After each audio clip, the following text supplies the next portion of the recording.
So let's look at a request to admit. So it has the boxes like every other form. Okay, I'm going to make this bigger. Okay, so you're going to fill out the to line, right? It's to the other party. They're getting told you must respond to this within 20 days. Okay, you got to put it in a form 22A.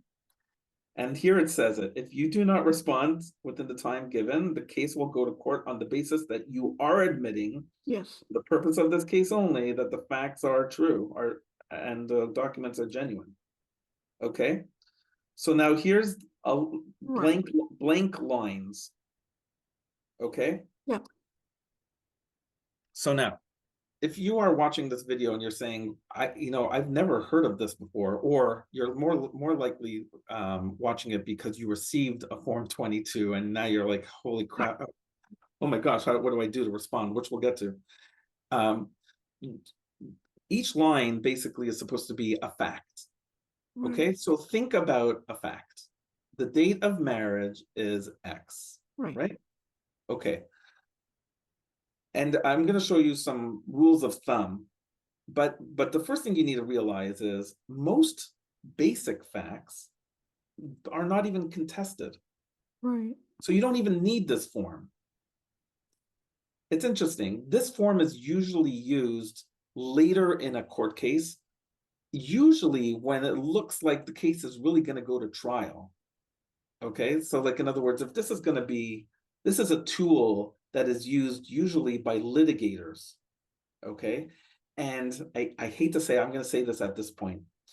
This tool is used almost specifically to hopefully get the other side not to respond and get deemed admissions, right? In other words, it's very easy to deny a fact. You just say deny. But it's those people who don't respond at all that suddenly a fact number 45 or 103 right, buried within simple facts, if they don't respond to it, suddenly they are caught out saying, oh yeah, I accept that the value of this bank of this corporation is X dollars. Wait a second, that's not that I didn't sign up for that. Well, the answer is you got to take this seriously. Okay, and it's a tool that you will only usually find closer to trial. Okay, most people do not use it.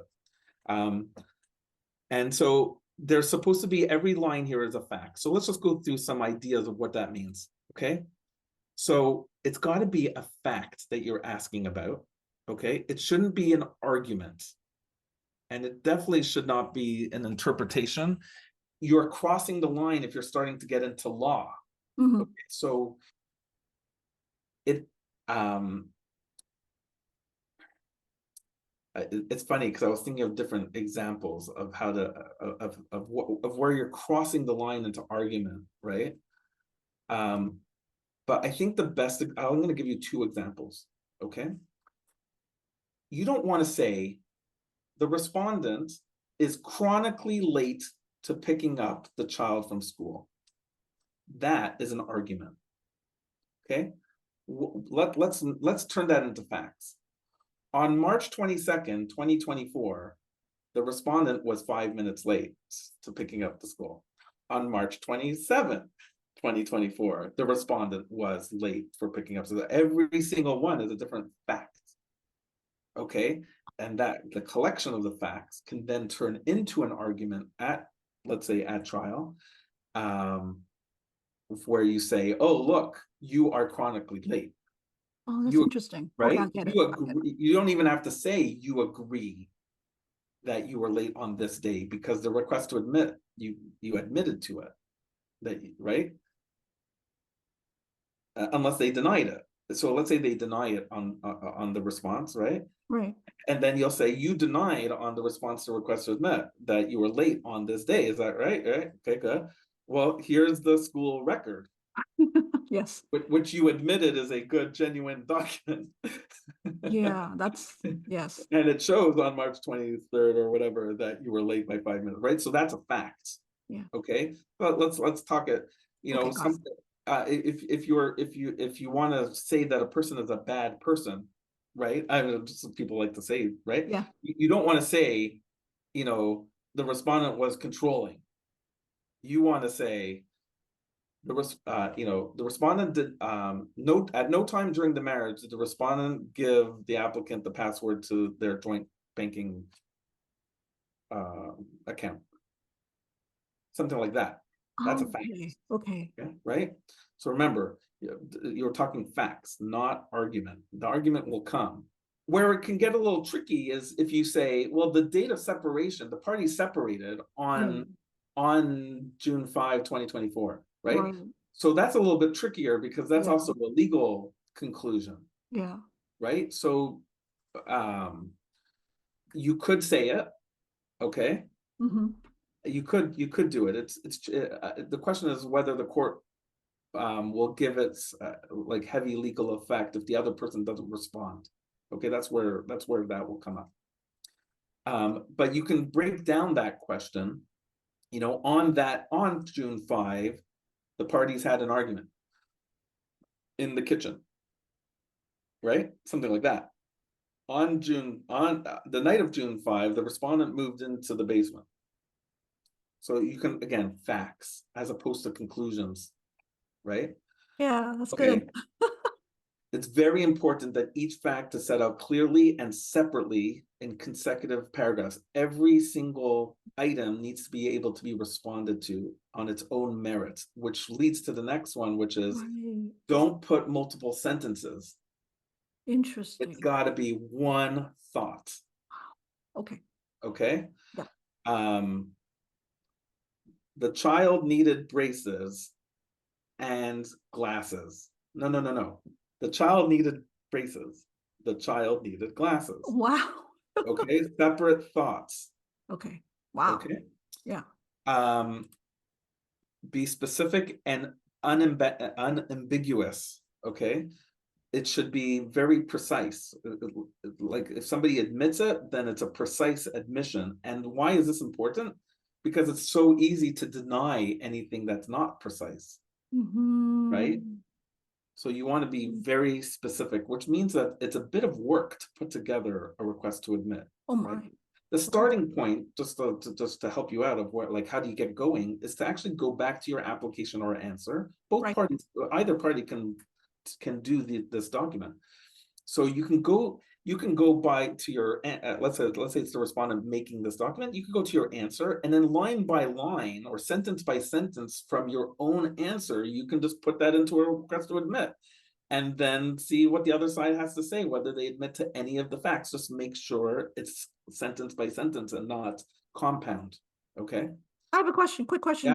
You know how when you start a case, you file that, you serve that Form 8, I think it said, Form 8? Yes. Can you also serve a request to admit at the same time?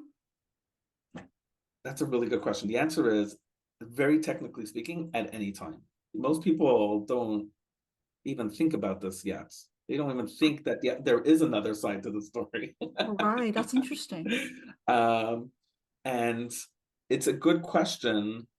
Is it a good worth of your time to put this together so early in a case or not? Oh, but I would suggest that it may not be worth your while to do it really? at the beginning, because you want to go to a case conference and really see what's being argued.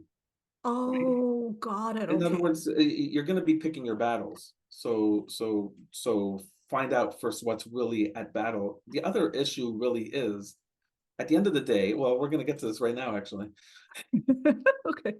is um, it's got to be drafted with reference to the pleadings, reference Oh, to, right, not from the pleadings, what I just said a minute ago. right, It's got to be relevant to the court case. right, right. You can't say, the grass was not green that day, like something like that. Like, who cares? It has to Right. be related to, if it's a child's best interest or child support income, Yes. spouse support entitlement. Like, there has to be Right, something tied to the case. You right, can't just throw random facts out. right. Otherwise, it defeats the, like, you're wasting You're your own wasting time. time. As Yeah. opposed to say it a different way, if the other side doesn't respond to it, then the judge is going to say, well, who cares? Yeah.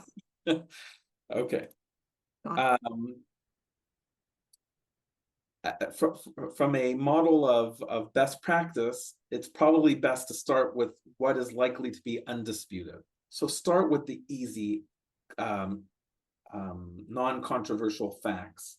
Okay, it's good to get people into the notion of admitting, right? Like, right? So number one can be date of marriage. Date of marriage is usually pretty Yeah. uncontroversial because it's a piece of paper that Right. reflects it usually.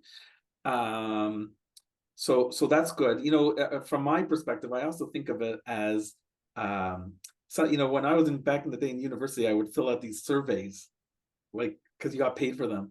And you could tell that sometimes they flip the same question into the negative to see whether you're actually reading, right? Okay. So that's why you should start with the undisputed, because if they're denying even the date of marriage, right? You could, I mean, there is something to be told to the judge that they didn't take it seriously for the Mm. purpose of costs later on. Oh, wow. Okay. Like deny, deny, deny, deny, deny, deny, Yeah. deny, right? Fine. And then obviously it's not gonna look really good if you come to court with a request to admit that the other side did not respond to with facts that are obviously false. The court's not gonna just allow a fact just because the other side didn't admit to it if it's a false statement. So don't think you could jig the system kind of thing, that you can create facts that aren't true just because the other side didn't respond to it. Okay. All right. Can I just say something about that? Yeah, Because when I read the rule literally, like the rule 22, and I just thought that if you don't, or if you ignore the request to admit the particular fact, it's automatically, by default, you're deemed to have admitted it.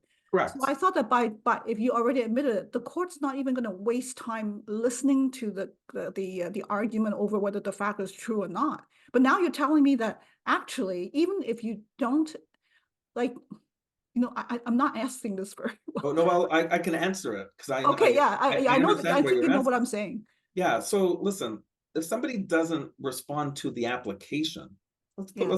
let's start it that Okay. way. Yeah. Somebody doesn't respond to an application, and so the applicant proceeds to an uncontested trial, Right. right? They don't get everything they ask for just because it's That's being true. contested, right?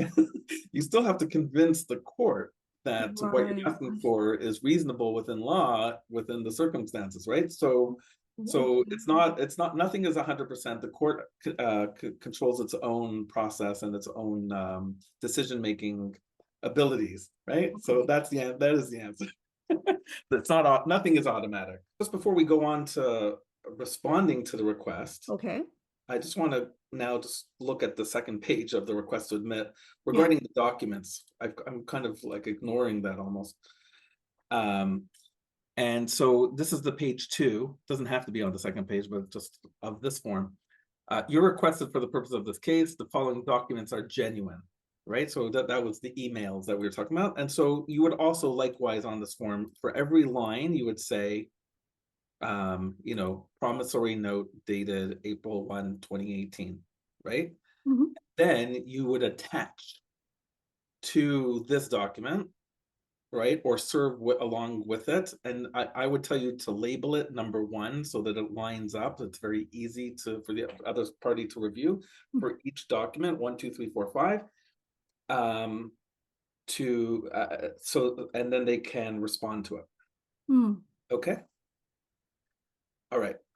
There is a catch here. I see a copy of each document is to be attached here, except for, right? And why would you not be attaching a document that you want to be, Right. right? Perhaps it's not in your possession at the moment. Okay. But this is Okay, it's so reasonable. that's interesting. Okay, so let's keep going. So now let's talk Yes. about responding.